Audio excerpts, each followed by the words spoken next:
ત્યારે સુખમુનિ સ્વામી કીધું, જો પટેલ, અત્યારે ગઢડા મંદિરનું બધું કામ ચાલે છે અને શ્રીજી મહારાજને ખરેખરી પૈસાની અત્યારે તાણ છે.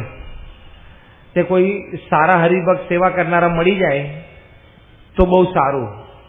એટલે તમને વ્યવહારનું પૂછતા હશે. અત્યારે કડિયાના પગાર બધા ચડી ગયા છે, પથ્થર પણ આવતા બંધ થઈ ગયા છે, મજૂરોના અને મિસ્ત્રીના પગાર પણ ઘણા ચડી ગયા છે. એટલે એ બાબતે તમે કંઈક વિચારજો. સામત પટેલ કે ભલે.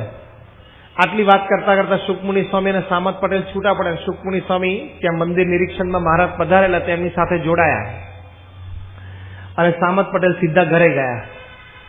અને ઘરે જઈ એમણે ગામમાં 4-5 આગેવાનો બધાને ભેગા કર્યા અને વાડીનો સોદો કરી નાખ્યો, ઘરનો પણ સોદો કરી નાખ્યો, એમના ઢોર હતા એનો પણ સોદો કરી નાખ્યો. 4000 રૂપિયા નકદ